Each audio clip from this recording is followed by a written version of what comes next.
Então, pessoal, o vídeo de hoje está bem legal, bem simples, bem rápido, mas está falando de coisas muito importantes para a nossa vida, para o nosso futuro, ok? Então, nós vamos falar sobre o sinal que Jonas deixou. Olha que interessante, nós vamos ao meio da Revista Atualizada, a Bíblia Viva, que é uma versão aí pouco usada, mas muito interessante, muito boa para os novos convertidos aprenderem melhor a palavra. E a NVT, que é a nova tradução de Bíblia que está sendo lançada aí agora. Ok? Então, baseado em que texto que a gente vai falar um pouco hoje? Está aqui em Mateus 12, verso 39, 40 e 41. Diz assim: Ele, porém, respondeu: Uma geração má e adúltera pede um sinal, mas nenhum sinal lhe será dado, senão do profeta Jonas. Porque como esteve Jonas 3 dias e 3 noites no ventre do grande peixe, assim o Filho do Homem estará 3 dias e 3 noites no coração da terra. Ninivitas se levantarão no juízo com essa geração e a condenarão, porque se arrependeram com a pregação de Jonas, e eis, aqui está quem é maior do que Jonas. Olha que coisa seríssima. Vamos ler na Bíblia Viva para você sentir como o texto ele é mais suave, ele é de uma melhor compreensão para a linguagem de hoje. Mas Jesus respondeu: Só uma nação perversa e infiel pediria mais alguma prova, e não receberá nenhuma, a não ser o que aconteceu com o profeta Jonas. Pois assim como Jonas esteve 3 dias e 3 noites dentro do grande peixe, assim também eu, o Messias, estarei no fundo da terra por 3 dias e 3 noites.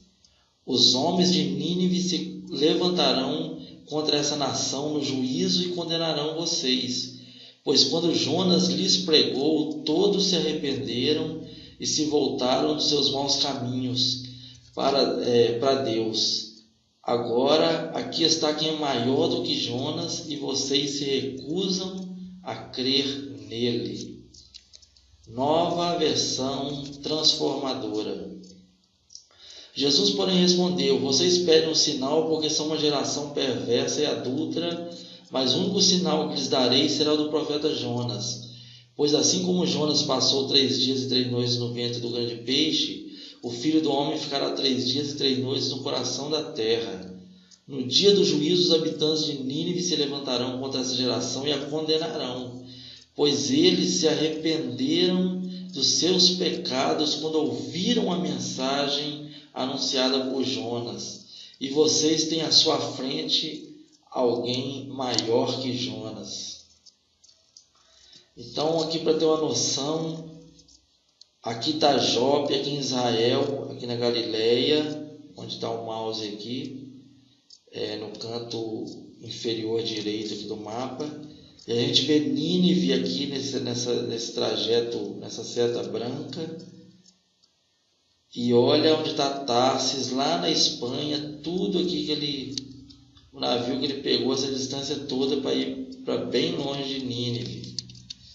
E aqui uma outra imagem também, onde mostra aqui Jope, Nínive, aqui bem perto, e Tarsis, bastante longe, ok? Então vamos estudar um pouco sobre isso agora. Então, esse sinal de Jonas ele é interessante porque foi usado por Jesus. Então, ou seja, canoniza esse livro, testifica que esse livro ele é bíblico, então testifica que o profeta existiu, que a história foi verdadeira, porque Jesus usa o sinal do profeta Jonas. Quando chegaram os escribas e os fariseus, se aproximaram de Jesus e eles falam: quiséramos ver um sinal da tua parte, nós gostaríamos que você fizesse um sinal para a gente crer em ti. Então Jesus fala abertamente para eles: Uma geração má e adúltera pede um sinal, mas eu não vou deixar nenhum sinal a não ser o do profeta Jonas, que teve 3 noites e 3 dias no ventre do peixe e depois ele ressurge. Então, Jesus estava falando da sua morte e ressurreição. Na hora eles não entenderam nada. Mas como assim, Jonas? E um outro sinal muito interessante é porque eles erraram quando eles disseram que não tinha vindo nenhum profeta da Galileia. Então, esse sinal de Jonas, ele é bastante complicador para aquela geração má e adúltera, porque na verdade quando ele fala do sinal de Jonas, ele não está falando apenas dos 3 dias e 3 noites que Jonas ficou no ventre do peixe, porque isso viria a acontecer depois, e com certeza quando aconteceu, eles lembraram que Jesus estava falando sobre isso. O sinal interessante também é o que está aí em João 7:52, o Evangelho de João, capítulo 7, verso 52, que eles falam assim: "És tu também da Galileia? Se examinar as Escrituras, vai ver que não tem nenhum profeta que veio da Galileia." Mas eles estavam errados. Eles estavam errados ao falar isso com Jesus, porque justamente Jonas era um profeta que veio da Galileia. Então eles não estudaram as Escrituras o suficiente. E quem chega aí para Jesus para pedir um sinal são justamente os escribas e os fariseus. Eram os que mais conheciam de Bíblia naquele momento, que não existia o Velho, não existia o Novo Testamento, só existia o Velho Testamento. Então, mas eles, os escribas, eram os copistas, eram os que ficavam copiando, escrevendo mesmo na mão todo o Velho Testamento. Eles faziam essas cópias, e os fariseus eram os maiores religiosos que tinham na época. Então eles pensavam que conheciam o suficiente da palavra, mas não conhecia talvez o suficiente.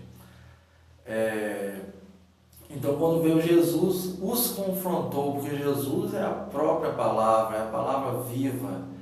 Então quando Jesus deixa esse sinal de Jonas ali para eles, é muito mais sério do que eles pensavam, é muito mais sério do que a gente pensa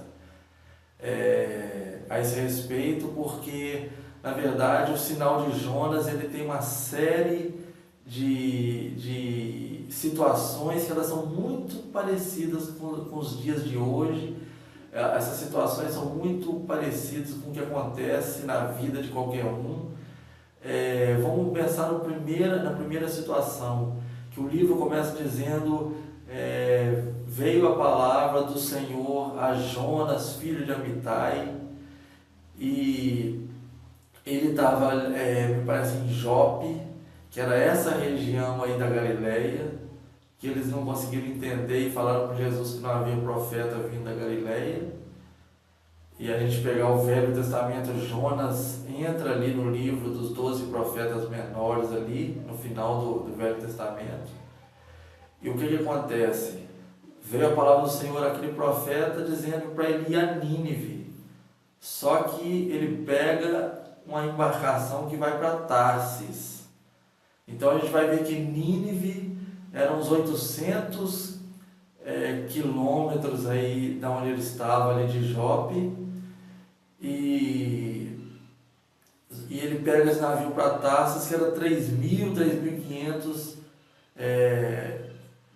mil quilômetros de distância, era 4 vezes mais longe do que aquilo que o Senhor tinha falado com ele para ele ir. Essa cidade de Jope aí é aquela mesma que Pedro estava, que ele teve aquela visão ali daqueles animais descendo ali amarrados num lençol, né? Então ele estava ali em Jope, lembram disso ali no livro de Atos? Então Jonas estava ali nessa região, e então aí tem um sinal: desobediência. A palavra de Deus veio para ele fazer uma coisa, ele acabou fazendo outra, ele acabou fugindo do chamado, fugindo da seriedade, do compromisso com a obra, com a igreja, etc.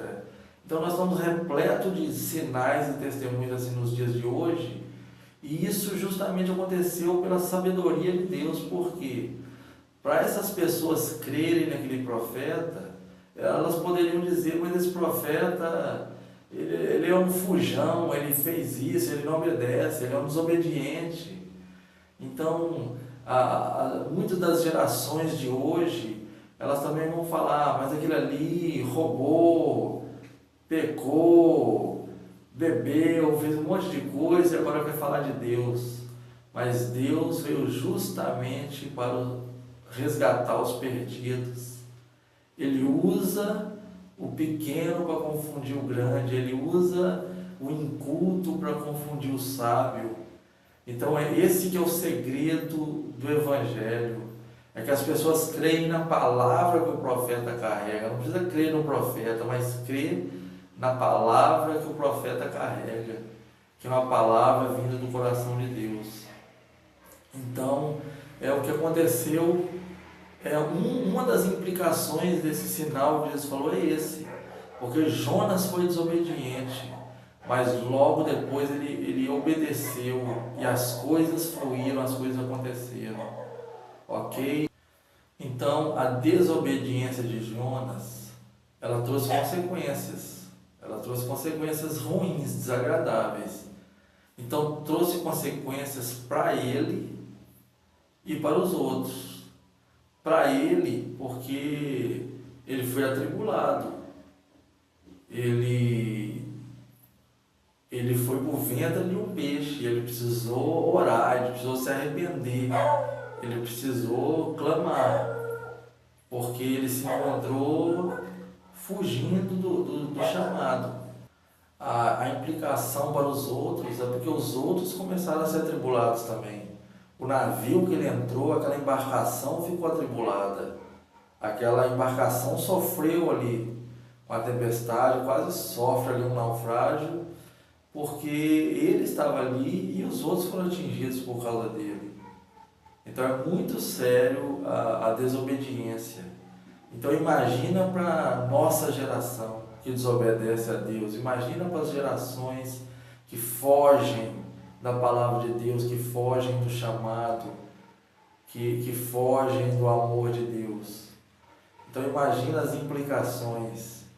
Por que cada vez o mundo vai piorando? Será que a gente parou para pensar sobre isso? Primeiro, que o ser humano é extremamente corrupto e mau, é longe do Espírito de Deus. E o outro é porque aqueles que se dizem bons, talvez eles estão omissos, estão fugindo do chamado, de viver esse amor de Deus, de pregar esse Evangelho, de levar essa boa notícia.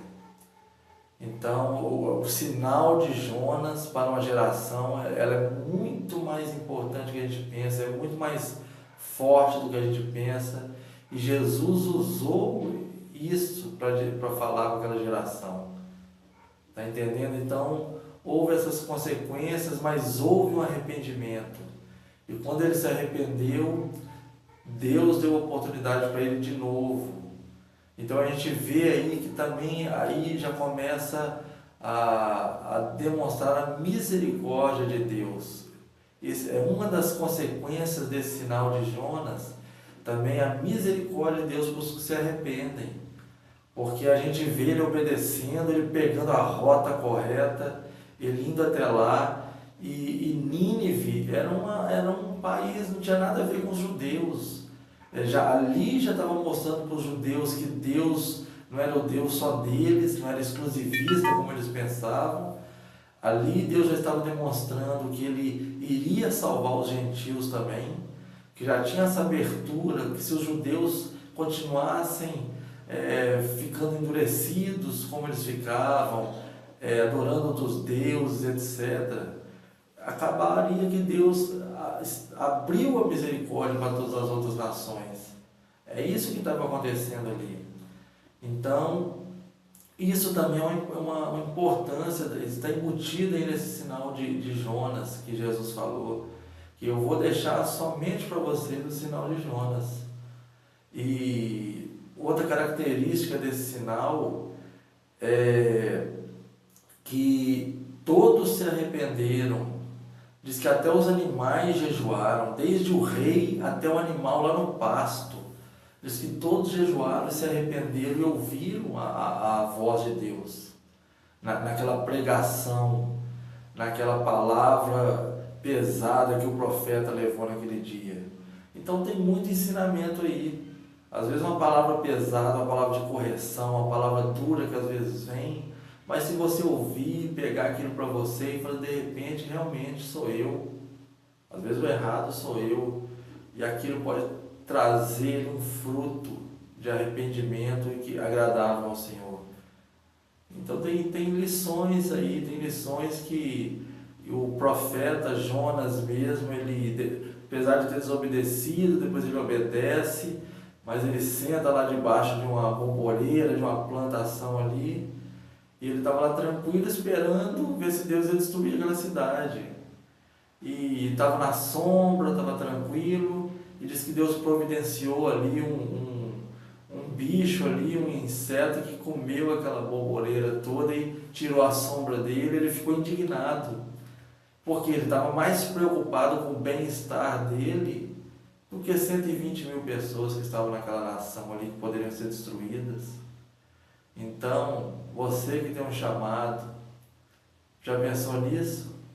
Quantas das vezes você está preocupado com o seu bem-estar, com o seu descanso, com seus afazeres, e muitas pessoas estão sendo destruídas porque nem chegou uma pregação até eles para eles ter o direito de se arrepender, de colocar na balança isso tudo e refletir sobre as boas novas de Deus e quem sabe ter uma transformação de vida.